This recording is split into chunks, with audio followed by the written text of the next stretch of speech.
Welcome back to the Global Ledger. I'm Justin. When markets move violently, we talk about volatility as if it's a mood, fear, uncertainty, stress. But volatility is not just something markets experience, it's something markets trade.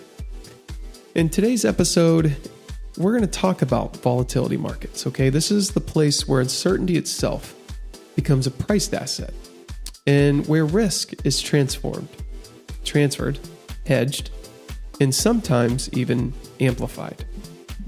Let's get into it.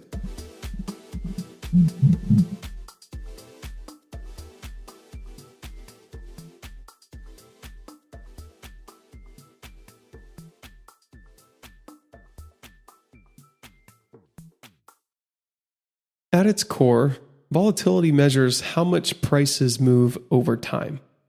But in markets, volatility is more than a statistic. It is a hedge, a speculative instrument, and a source of income, actually. Participants don't just react to volatility, they position around it. Okay? Let's talk about two terms, okay? Implied versus realized volatility. There are two key types of volatility. Realized volatility, what actually happened, and implied volatility. This is what the market expects to happen. Implied volatility is embedded in option prices. Okay, it represents a consensus forecast of uncertainty, okay, shaped by supply and demand for protection. So let's talk about options, okay? Why are options volatility instruments? Options are not just directional bets, okay? They are tools for hedging downside risk, monetizing uncertainty, and transferring volatility. When someone buys an option, they are buying insurance. When someone sells an option, they are selling risk. Okay? This is the core of volatility markets. Okay? But who participates in volatility markets? Okay, volatility markets involve a wide range of participants, and I'll name a few. Asset managers, okay, hedging portfolios. It's a big one. Traders expressing views on uncertainty. Dealers managing inventory risk is a big one. And systemic strategies harvesting volatility premiums. That's another huge one. Okay, but each participant has different incentives, and those incentives interact in really complex ways. Volatility is priced because uncertainty is costly, because downside risk matters more than upside. And hedging demand is asymmetric. Markets are willing to pay a premium to avoid catastrophic loss. That premium shows up as elevated implied volatility, volatility risk premia, and in a skew in option prices. Okay. What about the volatility feedback loops? Okay.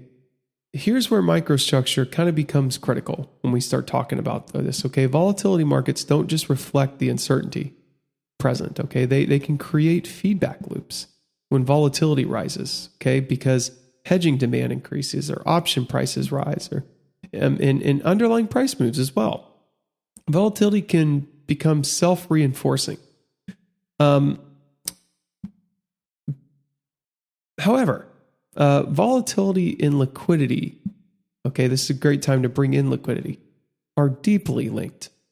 High volatility equals widened bid-ask spreads. Okay, we talked about bid-ask spreads a couple episodes ago. Okay, high volatility reduces market depth. Okay, and it increases execution costs. This is why volatility spikes often coincide with liquidity stress. Okay, they are not a separate phenomena. Really important. And we'll get really into depth in this, in detailed depth as we go along in the series, okay? But moving on to why volatility matters for the entire system, okay? Volatility markets influence equity prices, bond markets, derivatives, and even macro conditions. Okay, risk is not just priced in assets, it's priced in uncertainty itself. Understanding volatility markets is essential. I mean, it's crucial to understanding modern financial dynamics. And this connects really well with what we've done so far and including what we're talking about in Arc 8, okay? Because in Arc 8, we've explored how prices are made. We've talked about the cost of immediacy and the role of speed, and now the price of risk itself. Volatility markets sit at the center, really, of all of these. They connect microstructure to systemic behavior.